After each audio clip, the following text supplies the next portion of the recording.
All right, well, good morning, everybody.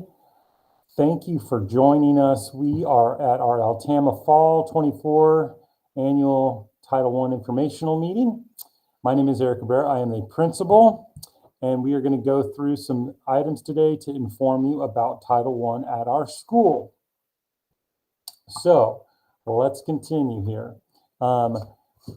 We are going to cover that we are one of the Title I schools with England County. Listed here are all the other schools that participate in this federal program. Now, next we'll talk about our new and returning faculty and staff that help your child at our school. And so listed here, these are all staff members that can assist you with your child's learning and any questions that you have, anywhere from our parent involvement coordinator, Ms. Bennett, to our counselor, Ms. Short, Ms. Vaughn, as well as our assistant principals, Ms. English and Ms. Pope, and myself. So, how responsive will the school be to the questions that you have when you contact our staff? We are very responsive, and we are always able to get you the best answer in a good amount of time so that we can make sure that you feel connected with your child's learning at our school. So we are, of course, obligated to keep you up and give you notifications. This is through our Parents' Right to Know. This is where we allow you to be able to have an understanding of the teacher qualifications where your child's being served. We also inform you of data, whether it's student achievement and so forth.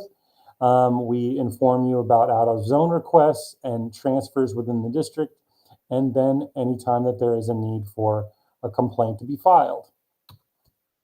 One of the focuses of our school is to keep in line with the ESSA of 2015. So this is Every Student Succeeds Act, and this is all in terms of keeping everything appropriate for a fair and appropriate education. Then we began implementing this within the 2018 school year.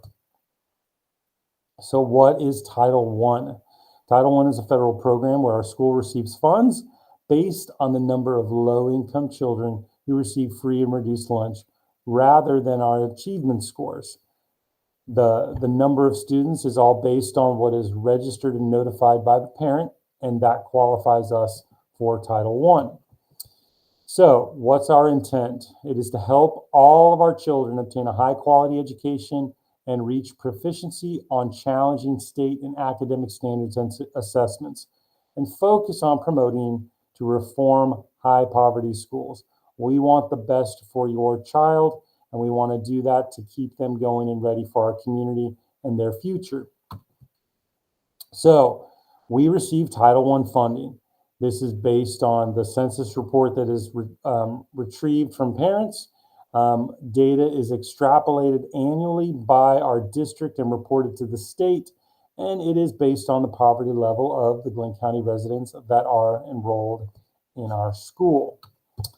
Now, our Title I school program. Schools with 40% or more of its students from low-income families develop a school-wide program to serve all students.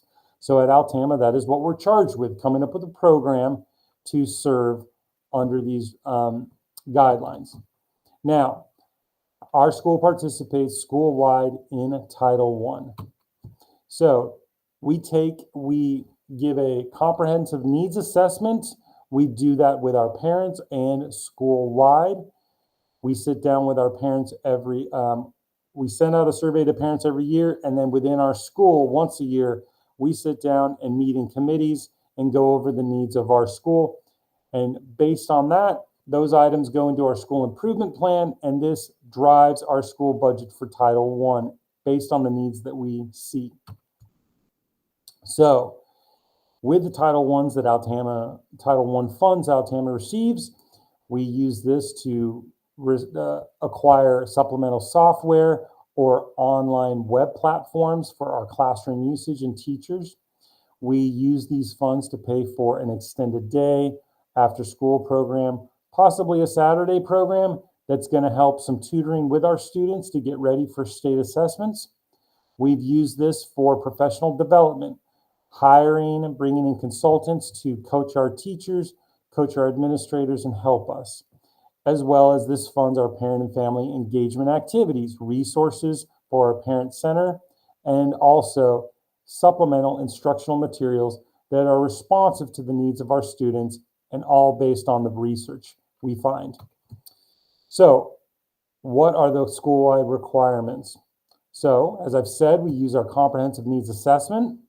We use research evidence-based reform strategies. We are looking to instruct with highly and effective teachers and paraprofessionals.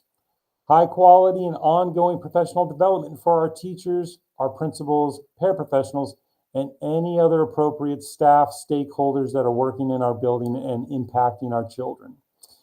We also have the strategies to attract high quality, high effective teachers to high needs schools. We are looking to make our school the best and the proudest.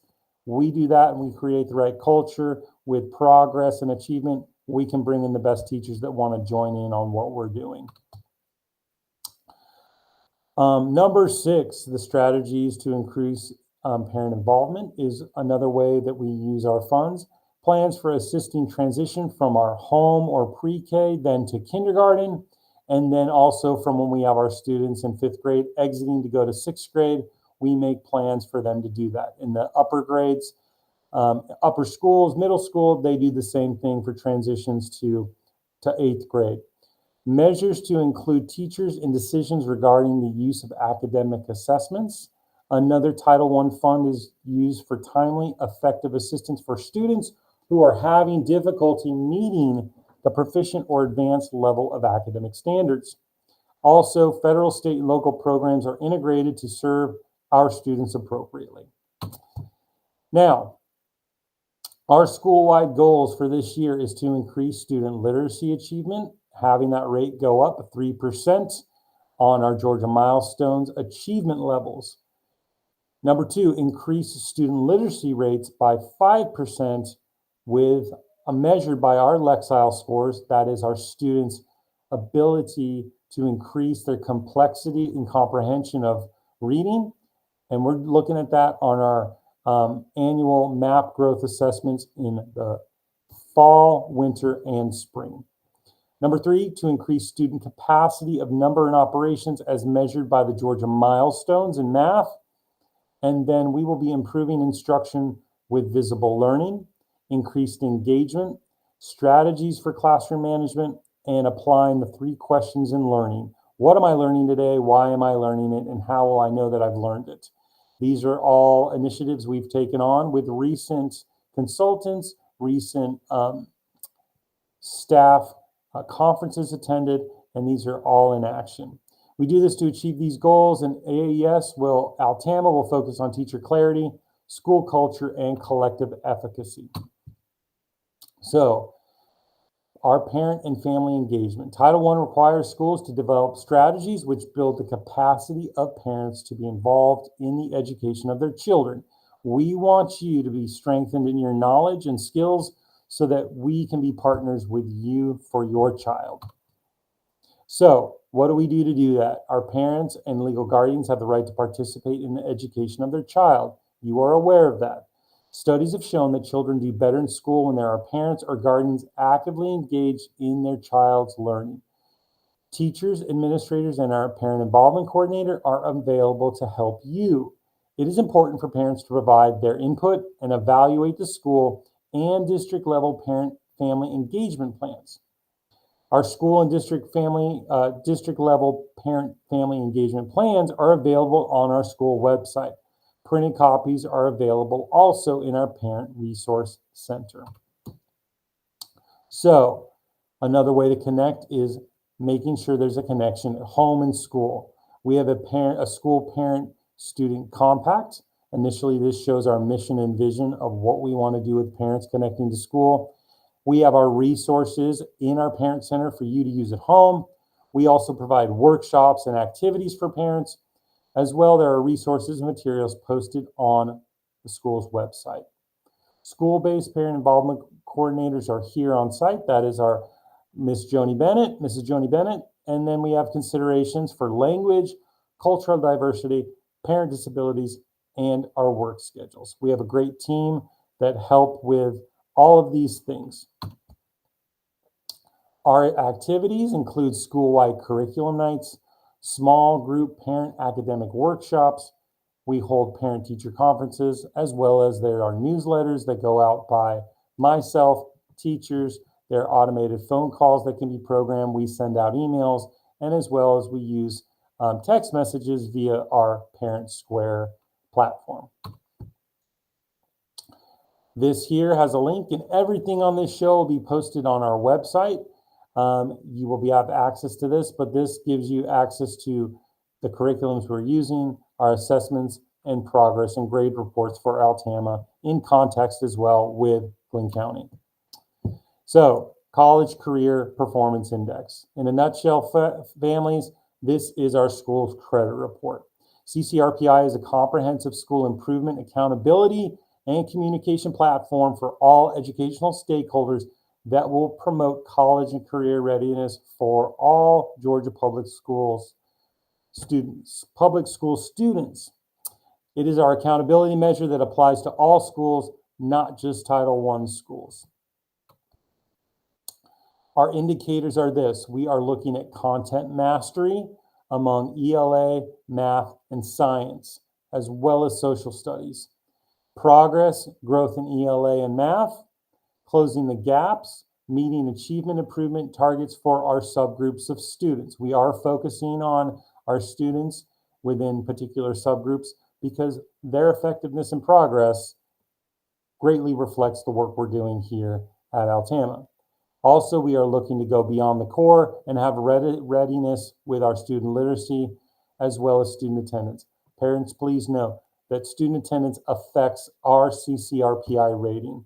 As well, for high schools, they're looking at their graduation rate, but we do know that we have at Altama a duty to make sure we set the right path for our kids so that high school graduation is a promise to them. Here are some links as well for more district report cards and Altama's report card among the state, as well as this is our contact for Dr. Gabriel. This is our Director of Federal Programs for Glynn County. And we have questions and evaluations. So we will be sending out a survey as well as our on-site annual meeting tonight. You will be in it if you are in attendance for that. We will have a survey to get any feedback from you because your feedback is going to help us improve at Altama. We want to thank you for joining us. Thank you for watching this video if you're watching it later. And come and see us at our annual meeting. Thank you, everybody.